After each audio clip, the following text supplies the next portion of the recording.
దయచేసి పెట్టకండి, పగిలిపోతాయి. ఆ సంచిలో వేసేయండి. దేవుని యొక్క అనుగ్రహము చొప్పున డిసెంబర్ నెల మొదటి వారంలోకి మనం వచ్చాం. మొదటి ఆదివారము. ఈరోజు ప్రభు మనకిచ్చినటువంటి ఆధిక్యతకై దేవాది దేవునికి స్తోత్రాలు చెల్లిద్దాం. దయచేసి అందరూ కూడా 2 చేతులు పైకెత్తి వేసేకి ఒకసారి వందనాలు చెప్దామా? హల్లెలూయా. మరొకసారి గట్టిగా చేతులు నెచ్చుదామండి అందరూ కూడా గట్టిగా. హల్లెలూయా. సో అద్భుతమైనటువంటి దినాన్ని దేవుడు మనకిచ్చాడు. బైబిల్ గ్రంథంలో నుంచి ఒక వాక్యాన్ని మనం ధ్యానిస్తాం. ఫిలిప్పీలకు రాసిన పత్రిక 1వ అధ్యాయము. ఫిలిప్పీలకు రాసిన పత్రిక Philippians chapter 1 verse number 3 to 6. ఇక్కడ 3 నుంచి 6 వచనాలు కలిపి ఉంది. దయచేసి మనం చదవబోతూ ఉన్నాం. ఫిలిప్పీలకు రాసిన పత్రిక 1వ అధ్యాయము 3వ వచనం నుండి మనం చదవబోతున్న మొదటి దినము నుండి ఇది వరకు సువార్త విషయములో మీరు నాతో పాలివారై యుండుట చూచి మీలో ఈ సత్క్రియను ఆరంభించిన వాడు యేసుక్రీస్తు దినము వరకు దానిని కొనసాగించునని రూఢిగా నమ్ముచున్నాను.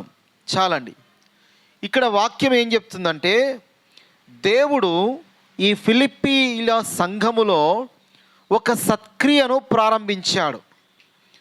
దేవుడు చెడ్డ కార్యాలను ప్రేరేపించేవాడు కాదు.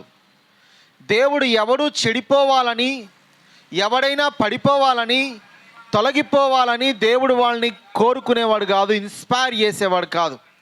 వాక్యం ఏం చెప్తుందో చూద్దాం. యాకోబు రాసిన పత్రిక 1వ అధ్యాయంలోకి వెళ్దాం. బుక్ ఆఫ్ జేమ్స్ చూడండి, చాప్టర్ 1లోకి వెళ్దాం. ఏం రాయబడిందంటే,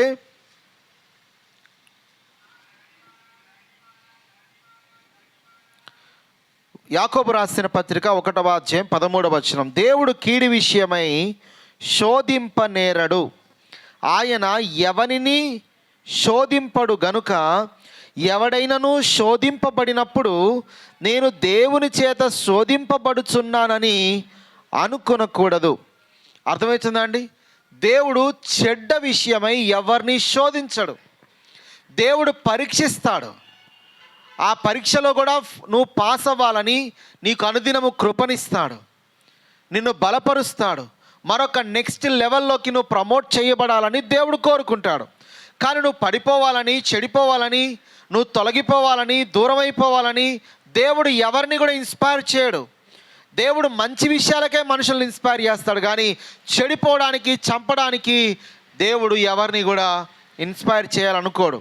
కాబట్టి ఇక్కడ వాక్యం ఏం చెప్తుంది? 14వ వచనం. ఎవరైనా చదవండి అమ్మా. లేరా? ఎవరు చదివేవాళ్ళు? ఓకే. 14వ వచనం. ప్రతివాడును తన స్వకీయ దురాశ చేత ఈడ్వబడి మరులు కొల్పబడిన వాడై శోధింపబడను. ఎవడు ఎట్లా శోధించబడుతున్నాడు? వాడిలో ఉన్న దురాశ చేతనే వాడేమవుతున్నాడట? నీకు శోధన కలగడానికి బయట నుండి వచ్చే శోధనలు వేరు, లోపట నుండి వచ్చే శోధనలు వేరు. బయట నుండి వచ్చే శోధనలు అవి ఒక రకంగా ఉన్నాయి, లోపట నుండి వచ్చే శోధనలు మరొక రకంగా ఉన్నాయి. సో యేసు ప్రభుకి బయట నుండి శోధనలు కలిగాయి. మత్తయి సువార్త 4వ అధ్యాయం మీరు చదివినప్పుడు సాతాను వచ్చి ఆయన ఏం చేశాడు? శోధించాడు. కానీ మనకు లోపట నుండి కూడా శోధన కలుగుతుంది. ఎందుకంటే మనలో ఉన్నటువంటి బీజము పాప బీజము కనుక. అందుకే వాక్యము వినాలి, వాక్యము చదవాలి, వాక్యం నేర్చుకోవాలి. సత్యవాక్యం వలన ఆయన మనల్ని కనెను. తన సంకల్ప ప్రకారము దేవుడు సత్యవాక్యం వలన కన్నాడట. చూడండి 1వ అధ్యాయం 18వ వచనం. ఆయన తాను సృష్టించిన వాటిలో మనము ప్రథమ ఫలముగా ఉండినట్లు సత్యవాక్యము వలన మనలను తన సంకల్ప ప్రకారము కనెను. అంటే ఇప్పుడు మనం వాక్యము ద్వారా జన్మించాలి, వాక్యము ద్వారా మనసు మార్చబడాలి, హృదయం మార్చబడాలి, ఆలోచనలు మార్చబడాలి. అయితే శోధన కలుగుతుంది, కానీ నువ్వు బయట నుంచి వచ్చే శోధనలు జయిస్తున్నట్టుగానే నీలో నుండి నీకు కలుగుతున్న శోధనలు కూడా వాక్యము ద్వారా జయించగలగాలి. యవనస్తులు దేని చేత తమ నడకను శుద్ధి చేసుకుంటారు అంటే దేవుని వాక్యమును జాగ్రత్తగా చదువుట, ధ్యానించుట, దాని ప్రకారం జీవించుట చేతనే కదా దేవుడు వాక్యం మాట్లాడుతుంది. హల్లెలూయా చెప్తామా గట్టిగా? సో ఇప్పుడు బైబిల్లో మనం గమనిస్తే, ఇప్పుడు చదివిన ఫిలిప్పీలు రాసిన పత్రిక 1వ అధ్యాయం 3 నుంచి 6 వచనాలలో దేవుడు మనుషులలో ఏం చేశాడట? సత్క్రియను ప్రారంభించాడు. ఒక మంచి కార్యాన్ని ప్రారంభించాడు. దేవుడు ఎందుకు మంచి కార్యాలను ప్రారంభిస్తారంటే బైబిల్ చెప్తుంది, కీర్తన 34:8 దేవుడు మంచివాడు గనుక, ఆయన మంచివాడు గనుక, ఆయనలో మంచే ఉన్నది గనుక ఆయన తన ప్రజలకు మంచి కార్యాలను చేయడానికే, మంచి పనులు చేయడానికే, మంచి విషయాలలో వారిని ఏం చేస్తున్నాడు, ఆయన ప్రేరేపిస్తూ ఉన్నాడు. మత్తయి సువార్త 7:10-11 మీరు చదివినప్పుడు, మీరు చెడ్డవారయ్యుండియు మీ పిల్లలకు మంచి ఈవులను నెరిగి ఉండగా, ఆయన చాలా క్లియర్గా చెప్పాడు, మీరు చెడ్డవారయ్యుండి. ఎవరైనా ఈ మాట అన్నాడు అనుకోండి, మీతో ఏమంటారు? నువ్వు చెడ్డోడివిరా అన్నామంట. ఏ విషయంలో చెడ్డోడు చెప్పు, నీకేం చెడ్డ పని చేశానమ్మా చెప్పు అంటారా అనరా? ప్రభు చెప్తున్నాడు. ఆయన అంటాడు, వాస్తవానికి ఆయనతో పోలిస్తే మనం మంచివారం కాదు, ఆయనతో పోలిస్తే మనం పరిశుద్ధులం కాదు, ఆయనతో పోలిస్తే మనం నీతిమంతులం కాదు, ఆయనతో పోలిస్తే ఏ విషయంలో కూడా సరితూగగలిగిన వారం కాదు కదా. అయితే అన్నాడు, మీలో కూడా చెడుతనం ఉన్నప్పటికీ మీ పిల్లల విషయానికి వచ్చినప్పటికీ మీరు ఏమిస్తారు? మంచి ఈవులని ఇవ్వాలనుకుంటారు కదా. మరి మీ పరలోకపు తండ్రి మంచివాడు కాదా? చెప్పాలండి గట్టిగా, మంచివాడు కాదా? మంచి ఈవులను ఇచ్చేవాడు కాదా? ప్రార్థించే వారికి, అడిగే వారికి, వెదికే వారికి ఆయన మంచి ఈవులనే ఇచ్చును కదా నిశ్చయముగా. సో దేవుడి దగ్గరకు వచ్చినప్పుడు దేవుడు నీలో చెడ్డ కార్యాలని ప్రారంభించేవాడు కాదు, కానీ ఆయన మంచి కార్యాలను నీలో ప్రారంభించేవాడు. బైబిల్ ఏం చెప్తుంది? యాకోబు రాసిన పత్రిక 1:17 చదువుదామా? యాకోబు రాసిన పత్రిక 1:17 త్వరగా చూద్దాం. శ్రేష్టమైన ప్రతి ఈవియు, సంపూర్ణమైన ప్రతి వరమును పరసంబంధమైనదై జ్యోతిర్మయుడగు తండ్రి యొద్ద నుండి వచ్చును. ఆయన యందు ఏ చంచలత్వమైనను గమనము వలన కలుగు ఏ ఛాయ అయినను లేవు. ఆయనకు డబల్ మైండ్ లేదు, ఆయనకు చంచలత్వము లేదు, ఆయనలో కల్ముషము లేదు, ఆయనలో పొరపాటు లేదు. ఆయన పాపమును చూడలేనంత నిష్కలంకుడైనటువంటి కన్నులు గలవాడు ఆయన. హబక్కులు అంటాడు కదా, పాపమును చూడలేనంత పవిత్రమైన కనులు గలవాడు ఆయన, అగ్నినేత్రాలు కలిగినవాడు. అందుకే వాక్యం చెప్తుంది, ఆయనలో చెడే లేదు కనుక మనకు చెడ్డవెట్లా వస్తాయి? రావు. ఆయనలో మంచి ఉన్నది కనుక ఆయన దగ్గర నుంచి మనకు వచ్చేది మంచే. హల్లెలూయా. ఒకవేళ చెడు ఎక్కడి నుంచి అయినా వచ్చుంటుంది, ఆయన దగ్గర నుంచి రాలేదు, లోకం నుండి రావాలి, దెయ్యాల దగ్గర నుండి రావాలి, లేక నీలో పనిచేసే దురాశ నుండి రావాలి తప్ప అది ఆయన దగ్గర నుండి వచ్చేది కాదు అని దేవుడు తన అపోస్తులైనటువంటి యాకోబు ద్వారా దేవుడు మాట్లాడుతున్నాడు ఆయన. హల్లెలూయా. ఆయన దగ్గర నుంచి శ్రేష్టమైనవి, మంచివి, సంపూర్ణమైనవి, పవిత్రమైనవి, సమాధానకరమైనవి మనలోకి వస్తాయి. దేవుని సంఘానికి నువ్వు వచ్చినప్పుడు సంఘం నిన్ను చెడగొట్టదు, వాక్యం నిన్ను చెడగొట్టదు. సంఘస్థులు చెడగొట్టవచ్చు, సంఘ కాపరులు చెడగొట్టవచ్చు, కానీ దేవుడు నిన్ను చెడగొట్టడు. నీవు వారి మాట వీరి మాట విని చెడిపోయావు, కానీ వాక్యం విని చెడిపోలేదు. హల్లెలూయా చెప్పండి గట్టిగా, అవునా కాదా?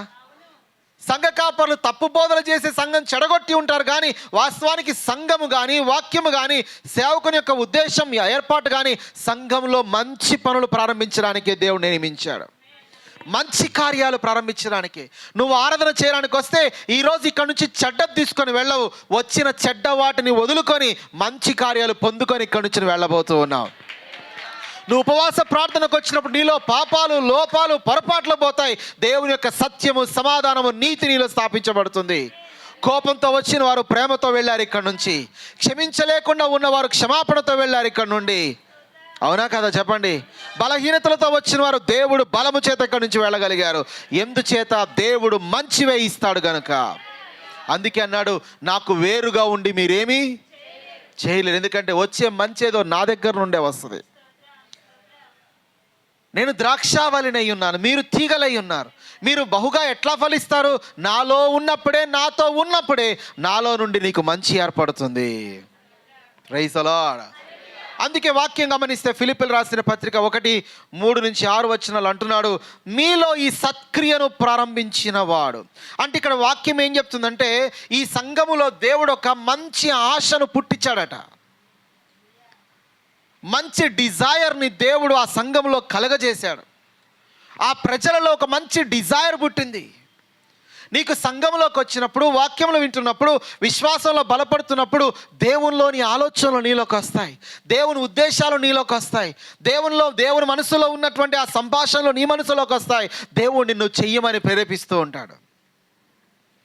దేవుడు ఒక సత్ప్రవర్తన పుట్టిస్తూ ఉంటాడు. ఆయన బైబిల్ చెప్తుంది, దేవుడు మంచివారిగానే సృష్టించాడు, కానీ మనుషులే రకరకాలైన కల్పితాలు కల్పించుకొని ఏమైపోయారు?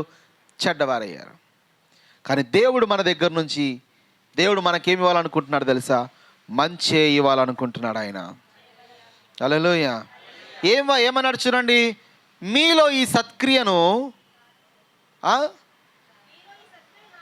మీలో ఈ సత్క్రియను ఆరంభించినవాడు అంటే ఏంటిది? ప్రారంభించినవాడు. ఏం చేశాడట? మీలో ఈ సత్క్రియను అంటే మంచి క్రియను మీలో ప్రారంభించినవాడు. హల్లెలూయా చెప్తారా? ఈరోజు ఒక సత్క్రియ ఇక్కడ నుంచి మన జీవితంలో ప్రారంభం కావాలి. మళ్ళీ చెప్పండి గట్టిగా. గట్టి చెప్పట్లేదు. లేటుగా వచ్చే చెడ్డ గుణం పోయి తొందరగా వచ్చే ఒక సత్క్రియ ప్రారంభం కావాలి. హల్లెలూయా. అవునా కదా? లేటుగా ఎక్కడికి వెళ్తారండి? ఒక చర్చికి తప్ప దేనికి పోరు. లేటుగా ఎక్కడికి పోరు? ఒక చర్చికి తప్ప. ఒక చెడ్డ లక్షణము పోయి ఒక మంచి సత్క్రియ ప్రారంభం కావాలి. ఎందుకంటే మంచిది దేవుడి దగ్గర నుంచి స్టార్ట్ అవుతుంది. హల్లెలూయా చెప్తారా గట్టిగా? ఆమేన్. దేవుని వాక్యం ద్వారా ఈరోజు మన జీవితాల్లో కూడా ఇలాంటి కార్యం ఒకటి స్టార్ట్ కావాలి. ఏంటి తెలుసా? మనలో ఒక సత్క్రియ ప్రారంభం కావాలి.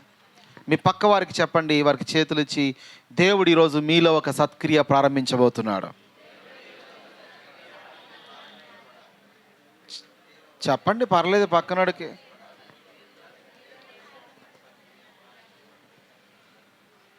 Praise the Lord. హల్లెలూయా. ఎందుకంటే దేవుడు మంచి కార్యాలని ప్రారంభించేవాడు కాబట్టి.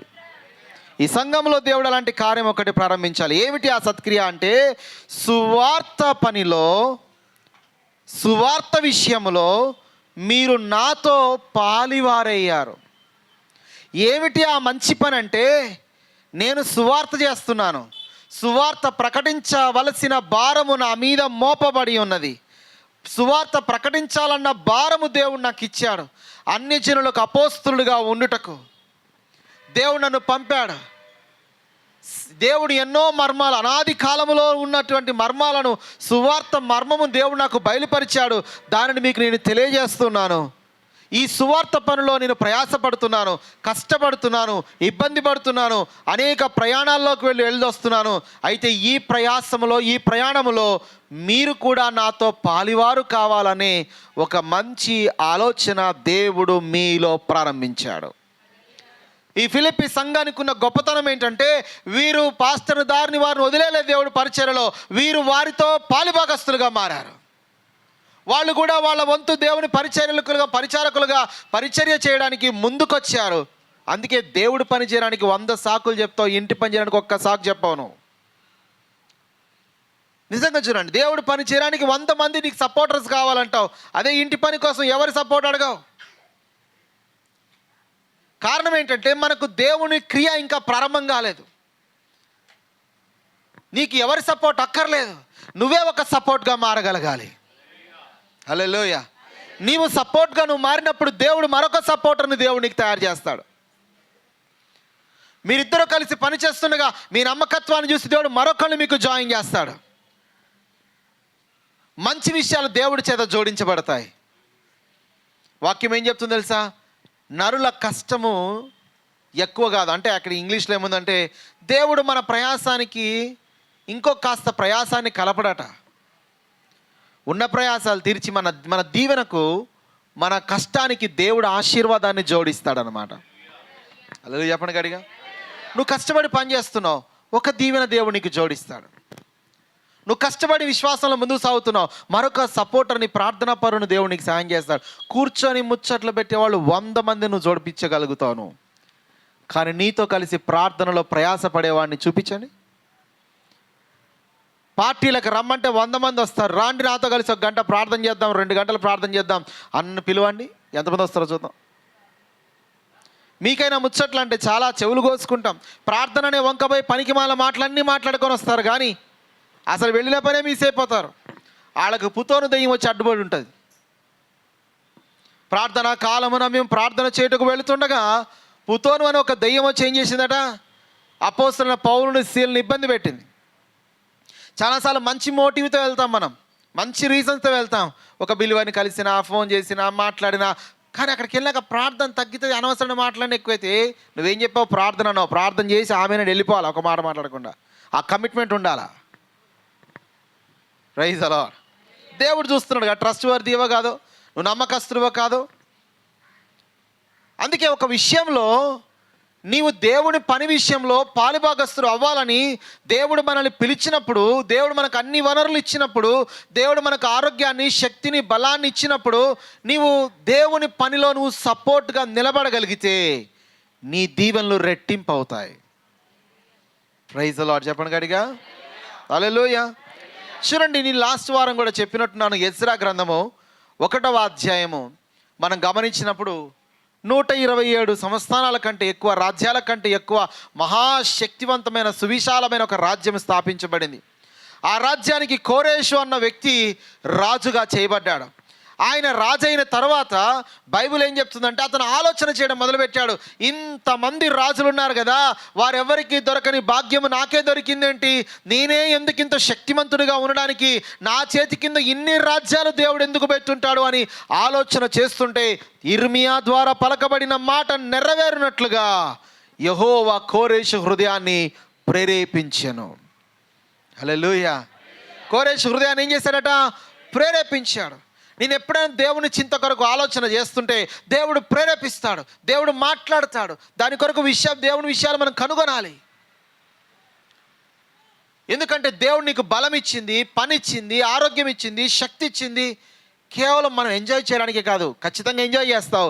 ఆ ఉన్న వాటితో కాదు, ఇంకా మరి కొన్ని కొత్త వాటితో కూడా ఆనందించగలగాలి.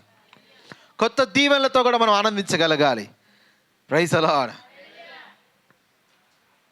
ఎస్తేరు గ్రంథం మీరు చదివితే, హామాను అన్న ఒక వ్యక్తి యూదులకు శత్రువుగా ఉన్నవాడు ఏం చేశాడట, అందరినీ ఆధారు అనే నెల 13వ తారీఖున అందరినీ చంపేయాలని ఒక రాజుగారి దగ్గర శాసనం తీసుకుని వచ్చాడు. 3-4 అధ్యాయాలు మీరు గమనిస్తే, 5వ అధ్యాయాలు మీరు చదివితే మొర్దెకై రాణితో మాట్లాడతాడు, రాణికి సమాచారం పంపిస్తాడు.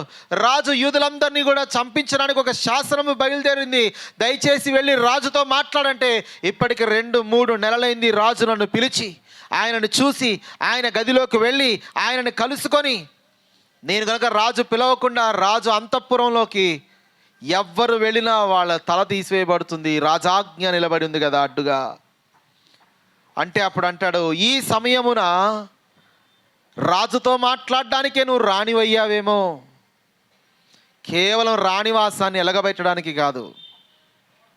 నువ్వు ఎందుకు రాణివయ్యావు తెలుసా, నీవు రాజుతో ఈ సమయం మాట్లాడడానికే దేవుడు నిన్ను రాణిగా చేశాడేమో, కానీ నీవు ఆ విషయాన్ని మర్చిపోయి నేను రాణిని కదా అని నా సుఖభోగాల్లో మాత్రమే ఉండాలనుకుంటే దేవుడు యూదులకు విడుదలయు రక్షణయు మరి ఒక్క దిక్కు నుండి తీసుకొని వచ్చును, కానీ నీవును నీ ఇంటి వారు నశించిపోతారు. దేవుడు తన పని అయితే ఆపుకోడు, దేవుడు తన రక్షణ కార్యాన్ని అయితే ఆపడు, దేవుడు తన చిత్తాన్ని అయితే ఆపడు. కానీ ఆయన పనిలో నువ్వు ఉపయోగపడనందుకు నీవు అక్కడితోనే ఆగిపోతావు, అంతటితోనే నశించిపోతావు. కానీ దేవుడు విడుదల రక్షణ మరొక దిక్కు నుండి తీసుకొని వస్తాడు. అప్పుడు వారు గ్రంథములో రాయబడతారు. హల్లెలూయా. వారు చరిత్రలో నిలబడిపోతారు. దేవుని ఎదుట పుస్తకంలో వారి పేరు రాయబడుతుంది. ఫిలిప్పీయులకు రాసిన పత్రిక 4వ అధ్యాయంలో పౌలు గారు చెప్తున్నాడు, యువోదియను సుంటికేను బతిమిలాడుచున్నాను. ఇద్దరు ఆడోళ్ళకి కయ్యమైంది అక్కడ.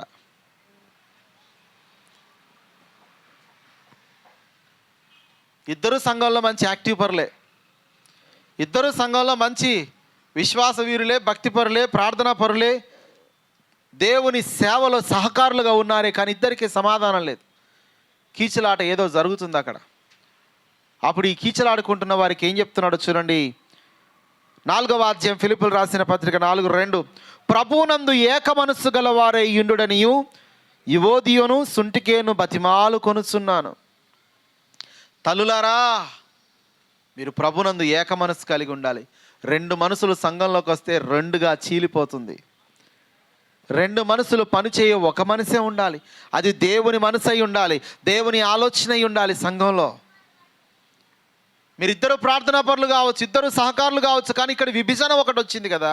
మీరిద్దరూ జాగ్రత్తగా ఉండండి అని చెప్తూ తర్వాత అంటున్నాడు 3వ వచనం, అవును నిజమైన సహకారి ఆ స్త్రీలు క్లెమెంతుతోనూ నా ఇతర సహకారులతోనూ సువార్త పనిలో నాతో కూడా ప్రయాసపడిన వారు గనుక వారికి సహాయము చేయమని నిన్ను వేడుకొనుచున్నాను. ఆ సహకారుల పేర్లు జీవ గ్రంథమందు వ్రాయబడి ఉన్నాయి. హల్లెలూయా.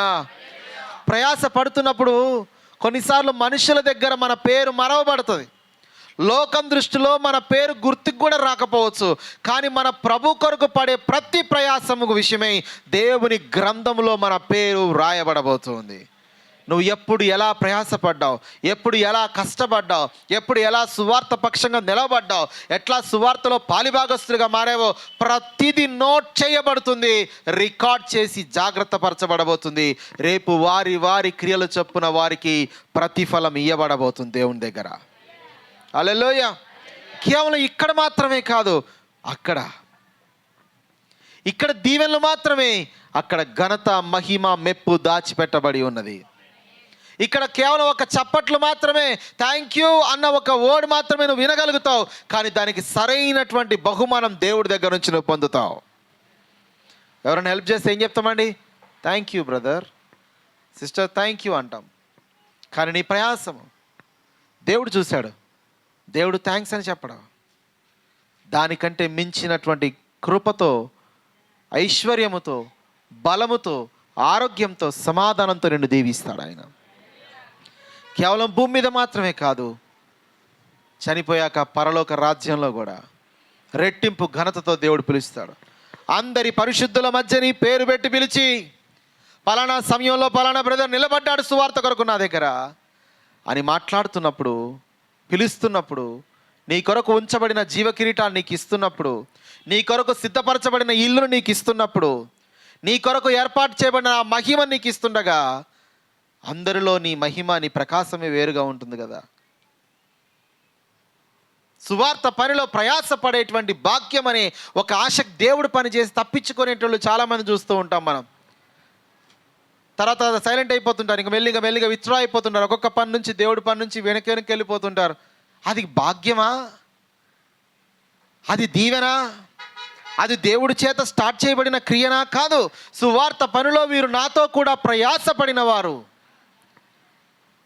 రాళ్ల దెబ్బలు నాతో పాటు వాళ్ళు తినడానికి ఇష్టపడ్డారు, అవమానం వాళ్ళు కూడా భరించడానికి ఇష్టపడ్డారు. పూతండలు అయితే మాకయ్యండి, నిందలైతే పాషలకేయండి అనలేదు వాళ్ళు. హల్లెలూయా. చెప్పండి గడిగా. చప్పట్లు మాకు, పిడిగుద్దులు ఆయనకు అనలేదు. మాకు విందు వినోదాలు ఆయనకు మాత్రమే, ఉపవాస తిప్పలు అనలేదు. అందరం కలిసే పోరాడదాం. దేవునికి స్తోత్రం. అందరం కలిసే ప్రార్థన చేద్దాం, కలిసే నిలబడదాం. అయ్యిందేదో అయ్యింది, ఇక దేవుని కోసం నిలబడదామని ముందుకొచ్చిన వారు ఇంత గొప్ప సత్కార్యాన్ని ప్రభు వారి హృదయంలో ప్రారంభించాడు ఆయన. హల్లెలూయా చెప్తారు గడిగా. మళ్ళీ చెప్పాలి హల్లెలూయా. సో దేవుని క్రియ మనలో స్టార్ట్ కావాలి. దేవుడు మీకు ఉద్యోగం ఇచ్చాడు, చిన్నదో పెద్దదో, ఆరోగ్యం ఇచ్చాడు, శక్తినిచ్చాడు. ఆ పనులలో ఎవరడినా బిజీగా ఉన్నామండి అంటున్నారు. ఆలోచన చేసి చూడండి. కొంత సమయం దేవునితో గడపడానికి, అది ఇంట్లో ప్రార్థన చేయడానికి గడపండి. కొంత సమయం దేవుని సేవ చేయడానికి, దేవుని సేవలో పాలిభాగస్తులు అవ్వడానికి కొంత సమయాన్ని గడపండి. అప్పుడు మన జీవితంలో కొత్త కృప పొందుతూ ఉంటాం. కొత్త వ్యక్తులు మన జీవితంలోకి వస్తూ ఉంటారు. కొత్త దేవుని కార్యాలు మన జీవితంలో జరుగుతుంది. మనము దేవుని భక్తి లేని వారిగా, రక్షణ లేని వారిగా ఏమి తినాలి, ఏమి త్రాగాలి, ఏం ధరించుకోవాలి అనే దిక్కుమాలిన స్థితిలో ఉండకూడదు. ఆయన నీతిని, రాజ్యాన్ని మొదట వెతకాలి అన్న దేవుని రాజ్య సంబంధులుగా మనం ఉండాలి. హల్లెలూయా చెప్పండి గడిగా. మళ్ళీ చెప్పాలి గడిగా. కొంత సమయం దేవుని పని కొరకు ఏం చేయాలి? మనము కేటాయించాలి. ధనాన్ని కేటాయించాలి, సమయాన్ని కేటాయించాలి, బలాన్ని కేటాయించాలి, నీ జ్ఞానాన్ని కేటాయించాలి, నీకున్న తెలివితేటలను కేటాయించాలి, నీకున్న వనరులను కేటాయించాలి, నీ ఇల్లుని, నీకు ఇచ్చినటువంటి సంపదను కేటాయించాలి, నీకు ఇచ్చిన బండ్లు వాహన సంపదను దేవుని పనిలో ఉపయోగించాలి. Why God gave you? Not just to enjoy. ఒక ప్రత్యేకమైన ప్రణాళిక నీ పట్ల దేవుని కలిగి ఉన్నాడు. నీ కొరకు ఒక దేవుడికి ఆలోచన కలిగి ఉన్నాడు. అది పని చేయండి. కొందరు జీవితాల్లో ఎంత ట్రై చేసినా కొన్ని బయటికి రాలేకుండా ఇబ్బంది పడుతూ ఉంటారు. నేను కూడా కొన్నిసార్లు వాళ్ళ కోసం ప్రేర్ చేశాను. ఎందుకు ప్రభా వాళ్ళ కోసం ఎంత కష్టపడుతున్నారు, ప్రేర్ చేసినా కూడా వాళ్ళలో ఎందుకు ఆ చేంజ్ రావట్లేదు అంటే, వాళ్ళకి ఎంత చేంజ్ వచ్చినా నేను పిలిచిన పని చేయడానికి వాళ్ళు ఇష్టపడతలేరు. నేను పిలిచిన పిలుపుని వాళ్ళు వదిలిపెట్టారు. వాళ్ళ పైన వాళ్ళు కలిగి ఉన్న ఆలోచనను, వాళ్ళ ప్రణాళికలను పక్కన పెట్టి వాళ్ళు కేవలం దే బికమ్ ఏ సెల్ఫిష్. ఆ సెల్ఫిష్నెస్లో వాళ్ళు ఉండటం వలన వాళ్ళు దీవెనను ఎంజాయ్ చేయగలుగుతారు, బట్ దేవుని యొక్క ఆ పిలుపులో వారు ఉండలేకపోతున్నారు. కాబట్టి వారు శోధించబడుతున్నారు. దేవుడు పని చేయడం భాగ్యం. ఈ సమయంలో నేను కన్య అయిన మరియ గారిని జ్ఞాపకం చేసుకోవాలనుకుంటున్నాను. దేవుడు పని చేయడానికి పిలువబడ్డదామె.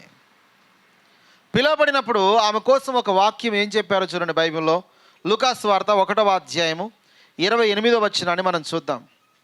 లూకాసు వార్త 1వ అధ్యాయం 28వ వచనం. ఎందుకంటే మనం క్రిస్మస్ సీజన్లోనే ఉన్నాం కనుక ఈ మాట మనకెంతో అవసరం. Praise the lord. లూకాసు వార్త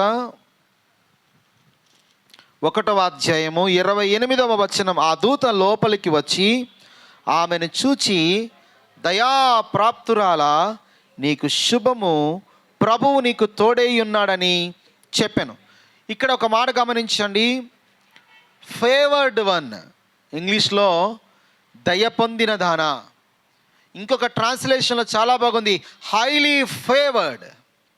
అంటే ఎంతో ఎక్కువైన కృప పొందిన దానా, అత్యధికమైన కృప పొందిన దానా. ఒక్క నిమిషం ఆలోచన అంతా నాకు చూడండి.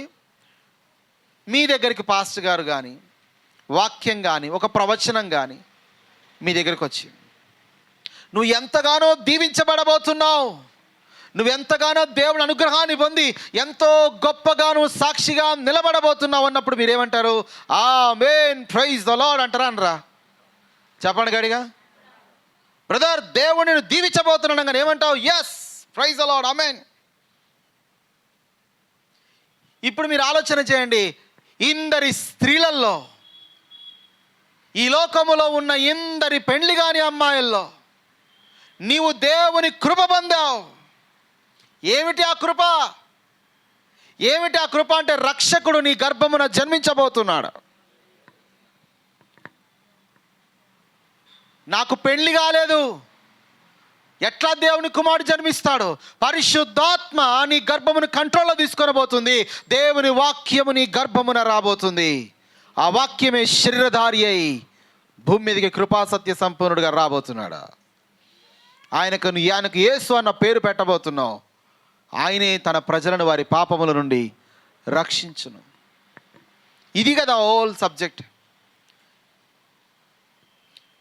చూడండి, మీకు ఒక మాట చెప్తా వినండి. హైలీ ఫేవర్డ్, ఎంతో దయ పొందినవో తల్లి అయిన మరియా అన్నప్పుడు, విన్నప్పుడు చాలా హ్యాపీగా అనిపిస్తుంది మనకు కూడా. కానీ ఆ ఊరిలో ఒక 50 కుటుంబాలు ఉన్నాయి అనుకోండి. ఆ గ్రామం నజరేత్ అనేటువంటి ఊరిలో ఒక 50-60 కుటుంబాలు ఉన్నాయి. 50-60 కుటుంబాలు ఉన్న చిన్న గ్రామంలో ఊరిలో ఉన్న ప్రతి వాని పేరు మనకు తెలుసుంటుందా? తెలియదా? ఆడవాళ్ళు ఎంతమంది ఉన్నారు, మగవాళ్ళు ఎంతమంది ఉన్నారు, ఎవరింట్లో ఎంతమంది పిల్లలు ఉన్నారు, ఎవరెవరికి అంచనా ఈక్వల్గా ఎంత ఏజ్ ఉంటుందో ఈజీ చెప్పగలుగుతాం, చెప్పలేమా? చెప్పండి.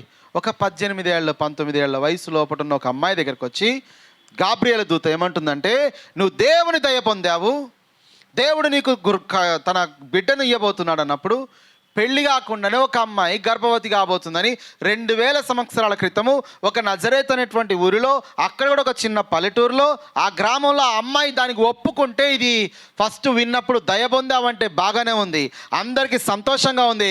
కానీ ఇప్పుడు ఆ దైవ నిర్ణయానికి ఆమె లోబడాలంటే తన గ్రామంలో ఏమని నిలబడుతుంది? చెప్పండి, ఈరోజు మన క్రిస్మస్, హ్యాపీ క్రిస్మస్. కానీ తల్లి అయిన మరియకు అది మహా భయంకరమైన అవమానం. మీరే ఆలోచన చేయండి. ఇప్పటి సొసైటీ కాదు, ఇప్పుడు దబాయిస్తున్నావు, నా ఇష్టం, నేనేమన్నా చేస్తాను చెప్పగలుగుతున్నావు. కానీ 2000 సంవత్సరాల క్రితం ఒక పల్లెటూరు అమ్మాయి దగ్గరికి వచ్చిన వార్త. ఆమెకు 2 ఆప్షన్ ఉంది, ఎస్ ఆ నోవా. మళ్ళీ చెప్పండి. దేవుడు నిన్ను ఎన్నుకున్నాడమ్మా, నీకే దేవుడు నీ ద్వారా ఈ లోకంలో ఒక బిడ్డను తీసుకొని రాబోతున్నాడు తల్లి అన్నప్పుడు, ఓ నాకొద్దు ప్రభా ఈ బాధ, నాకొద్దు ఆ కృప, ఇంకెవరికైనా ఇయ్యి. ఇప్పుడు ఆమె దేవుని పని చేయడానికి ఆమె తన్ను తాను సాక్రిఫైస్ చేసుకోవాలి. తన డిగ్నిటీని, తన పేరుని, తన గౌరవాన్ని. అంతకుముందే కొన్ని నెలల ముందు యోసేపు అనే ఒక యవనస్తునితో ప్రదానం చేయబడింది. ఇంకా కొన్ని రోజుల్లో వివాహం కూడా కాబోతుంది. తెలిస్తే వాళ్ళు ఊరుకుంటారా? గ్రామ ప్రజలు ఊరుకుంటారా? వ్యభిచారం చేసిందని చెప్పి రాళ్ళు తీసుకొచ్చి కొట్టి చంపరా? సాక్రిఫైస్, త్యాగం చేయాల్సిన పరిస్థితి. కానీ ఆమె దేవుని పనిని ఒప్పుకుందా, ఒప్పుకోలేదా? మనం ఏం చేస్తాం ఆ పొజిషన్లో ఉంటే? మీరు చెప్పండి, ఏం చేద్దాం? What you will do? ఏం చేస్తారు చెప్పండి అమ్మా, మాట్లాడి సింపుల్గా ఆలోచన చేయండి. ఏం చెయ్యంలే కానీ చెప్పండి. ఇప్పుడు అవకాశం కూడా మనకు లేదులే కానీ చెప్పండి. ఒకసారి గొర్రెపిల్లగా వచ్చాడు, మరోసారి రాజులకు రాజుగా రాబోతున్నాడు ఆయన. అప్పుడు గొర్రెపిల్ల అవతారంలో వచ్చాడు భయ్యా, ఇప్పుడు రాబోతున్న కొదమ సింహం వాళ్ళే. ఇంకా మళ్ళీ ఇంకోసారి మళ్ళీ ఆ ప్రాబ్లం లేదు కానీ మీరు చెప్పండి, ఏం చేస్తావు నువ్వు? ఏం చేస్తావు ఇప్పుడు చెప్పండి. దయ పొందావని ఫస్ట్ వినంగానే ఏమన్నావు? బ్రదర్ దేవుడిని ఎన్నుకున్నాడు అనగానే యో ప్రైజ్ ది లార్డ్. అయితే నీ ఇల్లులో ఇప్పుడు చర్చ్ స్టార్ట్ చేయబోతున్నాను నేను అంటే ఏమంటారు మీరు? నో, నాకేడ వీలవుతుంది సార్, నాకు వస్తున్నాయి 5,000 రెంట్, అది నేను ఎట్లా పోగొట్టుకుంటాను? I cannot lose my rent. Sacrifice లేదు. అవసరమైతే మా హాల్లో పెట్టుకోండి, మేము వాడుకుంటాం, మీరు వాడుకుంటారు. బట్ చాలాసార్లు మీకు తెలుసా, బైబిల్లో ఎన్నో వాగ్దానాలు, ప్రవచనాలు మీరు విన్నప్పుడు ఫస్ట్ మీరు చప్పట్లు కొడతారు, ఆమేన్ అంటారు, ప్రైజ్ ది లార్డ్, స్తోత్రం అంటారు. కానీ దాన్ని జరగడానికి అమలు విషయంకి వచ్చేప్పటికి మాత్రము సింపుల్గా నో నో నో, టైం లేదు, వీలు కాదు, టైం లేదు, వీలు కాదు, టైం లేదు, వీలు కాదు. ఏం పోగొట్టుకుంటున్నాం మనం? దేవుడికి ఫస్ట్ ఎస్ అని, తర్వాత ఏం చెప్తున్నాము? నో అంటున్నాం. కానీ గుర్తుపెట్టుకోండి, అద్భుతమైనటువంటి దైవ ధన్యతను పొందినటువంటి తల్లిగా నిలబడింది ఈరోజు మన ముందు. అంటే కారణం ఏంటంటే, ఆమె ఆ రోజు తన్ను తాను దేవునికి అప్పగించుకోవడానికి, సాక్రిఫైస్ చేయడానికి నిర్ణయించుకుంది కనుక ప్రభు అయిన దేవుడు, రక్షకుడు ఆమె గర్భము ద్వారా ఈ లోకానికి వచ్చాడు ఆయన. హల్లెలూయా. ఏమన్నది ఆమె? 1వ అధ్యాయం లూకా సువార్తలో మనం గమనిస్తే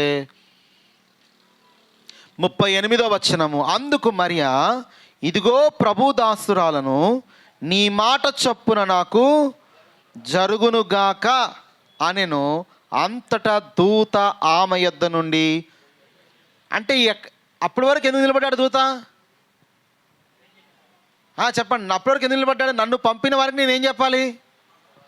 ఎస్ అన్నావానా, నో అన్నా అని చెప్పాలా? ఏదో ఒక మాట చెప్పాలి కదా.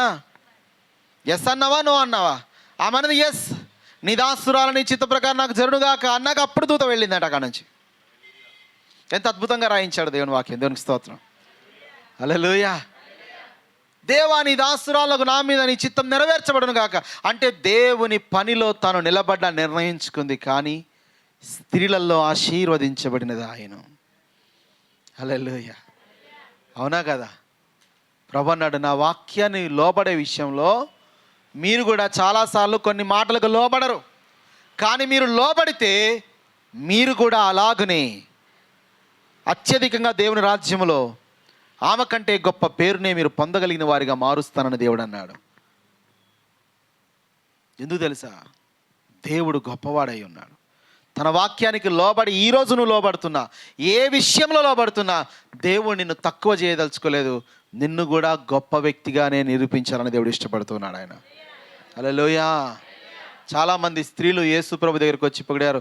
ఏ తల్లి గర్భమున జన్మించావో, ఏ తల్లి స్తనముల పాలు తాగావో ఆమె ఎంత ధన్యురాలు అని పొగుడుతున్నప్పుడు ఆయన అన్నాడు, అవును, స్త్రీలలో నా తల్లి ఘనురాలే, ధన్యురాలే, కానీ నా వాక్యము వినినారు, లోబడిన వారు ఆమె కంటే ధన్యులు, ఘనులవుతారన్నాడు ఆయన. అంత విధేయత మనం కూడా చూపగలగాలి. అంతగా దేవుని కోసం మనం కూడా నిలబడగలగాలి. అప్పుడు ఖచ్చితంగా పరిస్థితులన్నీ కూడా మార్చబడతాయి. హల్లెలూయా చెప్పండి గడిగా, మళ్ళీ చెప్పాలి హల్లెలూయా. దేవుడు అందరికి ఒకేలాగా దేవుడు చేయమన్నాడు పనులు. ఒక్కొక్కరికి ఒక్కొక్క రకంగా దేవుడు మాట్లాడతాడు. నాకు అప్పుడప్పుడు అనిపిస్తుంది, మన జీవితంలో కొన్నిసార్లు వేరే వాళ్ళకి అలా చెప్పాడుగా దేవుడు, నాకు కూడా అలాగే చెప్తాడేమో అనిపిస్తుంది. కాదు, ఆయనకు ఒకలాగా మాట్లాడతాడు, ఈయనకు ఒకలాగా మాట్లాడతాడు. దావీదుకి ఓడగట్టమన్నాడు, నోవాకి ఓడగట్టమన్నాడు. 100 ఏళ్ళ పైన కష్టపడి ఓడగట్టాడు. దానిలోకి సకల జంతువుల్లోంచి దేవుడు అన్నింటినీ కూడా 2 తీసుకొని వెళ్ళాడు. ఆ ఓడలోకి వెళ్ళాక డోర్ మూసేసిన తర్వాత జలప్రలయం అయిపోయింది. చాలా నెలల తర్వాత వాళ్ళు బయటకు వచ్చారు. తనకున్న పశువుల్లో నుంచి, జంతువుల్లో నుంచి పవిత్రమైన వాటిని తీసి కొన్నిటిని దేవుడికి దహన బలిగా నోవాహు అర్పించాడు. అప్పుడు ఆ దహన బలి యొక్క సువాసన దేవుడిని ఆగ్రానించి, అంటే దేవుడు దాన్ని యాక్సెప్ట్ చేసి, అక్కడ ఒక నిబంధన చేయబోతున్నాను నీతోటి అన్నాడు. దేశముతోటి, భూమితోటి. ఏమిటి? ఇంద్రధనస్సు నేను ఆకాశ మధ్యలో నిలబెట్టబోతున్నాను, ఇంకొకసారి భూమిని జలప్రలయముతో నాశనము చెయ్యను అని దేవుడు అబ్రహాముతో కూడా నిబంధన చేస్తున్నా అన్నాడు. అబ్రహాం కూడా బలిపీఠాలు కట్టాడు. అబ్రహాం కూడా దేవుడి మాట విన్నాడు. ఆయన ఊరు నుంచి బయటకు వచ్చాడు. ఆయన ప్రయాణం 100 కిలోమీటర్లు ప్రయాణం చేస్తూ వచ్చినాక నీతో నిబంధన చేయబోతున్నా అన్నప్పుడు ఆయనకు నిబంధన ఏం చేశాడు? ఈయనకు నిబంధన ఏంటిది? సున్నతి చేయించుకో అన్నాడు. ఏది ఈజీ చెప్పండి? హల్లెలూయా కదా. కొన్నిసార్లు అనిపిస్తుంది, దేవుడు నువ్వు వాళ్ళకి అట్లా మాట్లాడు, నాకు ఇట్లా మాట్లాడు. అఫ్కోర్స్ ఆయన ప్లాన్ వేరు, నీ ప్లాన్ వేరు. ఆయన పర్పస్ వేరు, నీ పర్పస్ వేరు. కానీ దేవుడు పనికి నువ్వు నిలబడ్డం మొదలు పెడితే, నీలో సత్క్రియను ప్రారంభించిన వాడు ఇక దేవుడు నిన్ను వాడుకోవడం మొదలు పెడతాడు. ఆయన అందరూ చెప్పండి గట్టిగా, దేవుడు ఏం చేస్తాడు? చెప్పాలి గట్టిగా, ఏం చేస్తాడు? దేవుడు వాడుకుంటున్న మనుష్యుడు ధన్యుడు. ఎందుకంటే వాడబడుతున్నావు, దేవుని పనిలో నిలబడుతున్నావు, కొనసాగుతున్నావు. నువ్వు పనివాడవు కాబట్టి ఖచ్చితంగా నీకు జీతాన్ని దేవుడు ఇస్తాడు. ప్రైజ్ ది లార్డ్, హల్లెలూయా. కోత యజమానుని పనివారిని పంపమని వేడుకోండి అన్నాడు ఆయన. నీవు దేవుని పనివారిలో చేరాలి, వచ్చిపోయే వారిలో కాదు, దేవుని పనిలో నువ్వు జాయిన్ కాగలగాలి. నువ్వు దూరం అవ్వడం కాదు, దేవుని పనికి ఇంకా దగ్గర కావాలి.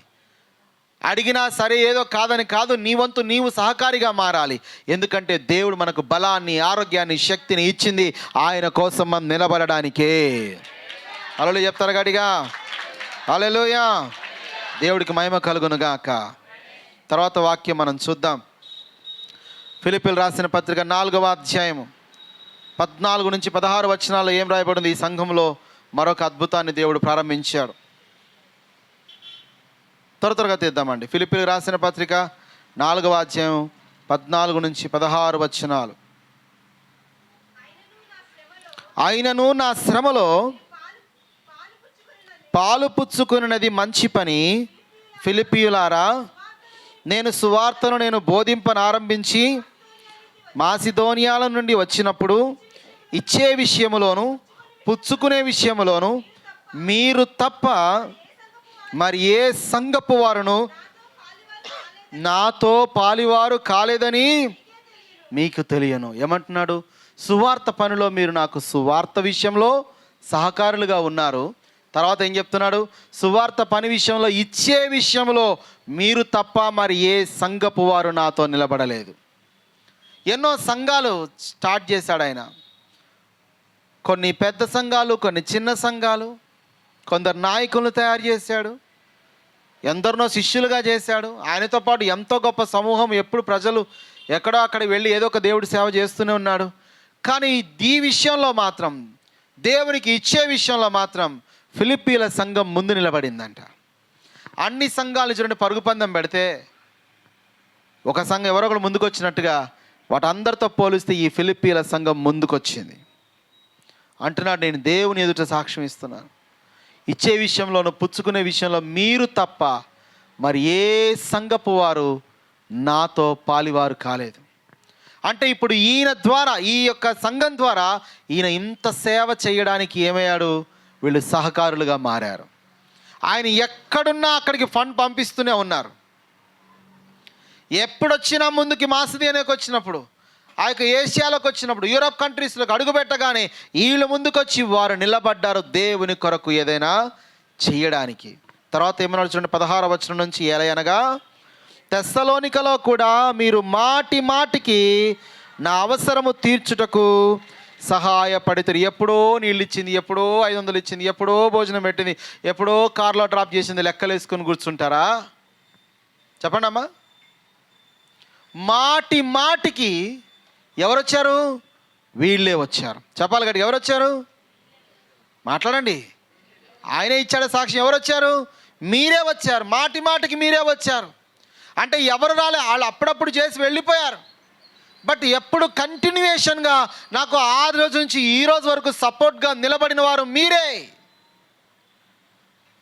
అని చెప్తూ ఏమన్నాడమ్మా, కిందకెళ్ళండి 17వ వచనం, నేను ఏవో కోరుకొని ఇలాగూ చెప్పుటలేదు కానీ లెక్కకు విస్తార ఫలము రావాలని అపేక్షించి ఆశపడి చెప్తున్నాను. ఇప్పుడేదో మరలా మీ దగ్గర నుంచి ఎక్స్పెక్ట్ చేయడానికి మాట చెప్పట్లే, కానీ మీరు చేసిన ప్రతి దానికి మీకు విస్తారమైన ఫలము కలగాలనే ఆశించి ఈ మాట చెప్తున్నానని చెప్తున్నాడు. 18వ వచనం చదువుదాం. నాకు సమస్తము సమృద్ధిగా కలిగి ఉన్నది, మీరు పంపిన వస్తువులు ఎపప్రదీతు వలన పుచ్చుకొని ఏమీ తక్కువ లేక ఉన్నాను. హల్లెలూయా. ఇక చివరిగా అంటున్నాడు, అవి మనోహరమైన సువాసనయు దేవునికి ప్రీతికరమును ఇష్టమునైన యాగమునై ఉన్నవి. హల్లెలూయా. చెప్పండి, మీరు పంపిన ప్రతి వస్తువు దేవునికి ఇష్టకరమైన సువాసన యాగముగా మారాయని చెప్తున్నాడు ఆయన. ఇక ఒక వాగ్దానంతో వారిని ఆశీర్వదిస్తున్నాడు. ఈరోజు ఈ వాగ్దానమే కదా సంఘాల్లో, మన కుటుంబాల్లో, మన అవసరాల్లో ఈ వాక్యమే కదా ఎత్తిబట్టి ప్రార్థన చేసేది. 19వ వచనం ఏంటిదండి? కాగా దేవుడు తన ఐశ్వర్యము చొప్పున క్రీస్తు యేసునందు మహిమలో మీ ప్రతి అవసరమును తీర్చును. హల్లెలూయా. ఈ సంఘానికి అవసరాలు లేవా? ఈ సంఘస్థులకు అవసరాలు లేవా? ఈ సంఘస్థులకి అక్కర్లు అవసరం ఉన్నాయి అంటే ఉన్నాయి అంటున్నాడు. మీ అక్కర్లు ఇక ఈ క్రీస్తు యేసు యొక్క మహిమ ఐశ్వర్యంలో తీర్చబడబోతున్నాయి. ఎవరు వీరు? మాటి మాటికి ముందుకొచ్చిన వారు. ఎవరు వీరు?